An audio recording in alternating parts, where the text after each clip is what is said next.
Hello friends, मैं doctor Priyanka Barkade, assistant professor in Pandit Khushlal Sharma government Ayurveda college Bhopal. मैं आज चर्चा करने वाली हूँ एनटीटी एग्ज़ाम यानी कि national test for eligibility in teaching. ये किसके द्वारा आयोजित की जाती है परीक्षा?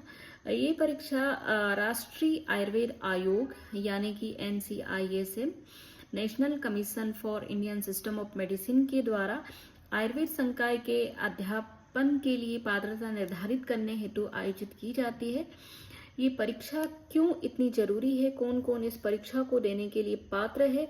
इस परीक्षा का पाठ्यक्रम क्या है? कितने घंटे का पेपर होता है?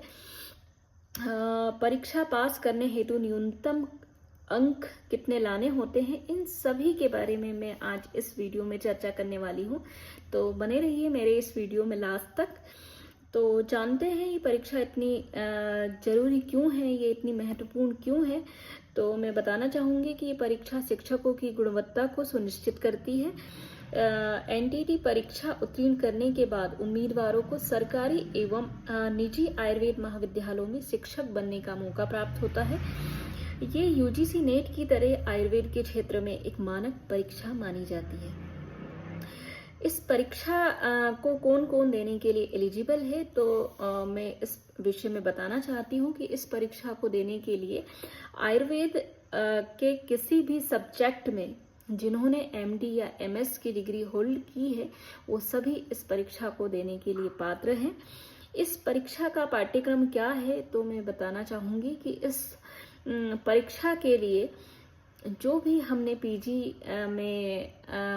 के लिए प्रिपरेशन के दौरान जो विषय पढ़े हैं, जैसे कि संहिता सिद्धांत, बेसिक प्रिंसिपल ऑफ आयुर्वेदा और आयुर्वेद से संबंधित जितने भी विषय हैं जैसे रोग निदान, विकृति विज्ञान, द्रव्य गुण, काय चिकित्सा, इन सभी विषयों से संबंधित इसमें प्रश्न आने की संभावना है।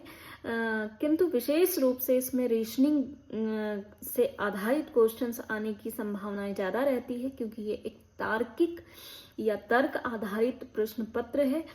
और ये पेपर कितने घंटे का है, तो मैं बताना चाहूँगी कि जनरली जितने घंटे के जो पेपर्स होते हैं, 2 से 3 घंटे का ये पेपर होता है। और इस परीक्षा को पास करने के लिए सबसे महत्वपूर्ण प्रश्न है कि इस परीक्षा को पास करने के लिए कितने अंक हमें अर्जित करने होते हैं। तो मैं बताना चाहूँगी कि कम से कम 50 अंक, चाहे वो किसी भी कैटेगरी का कैंडिडेट हो, ST SC OBC या जनरल, सभी को 50 अंक न्यूनतम लाने होते हैं। तो मेरा इस वीडियो को लास्ट तक देखने के लिए थैंक यू।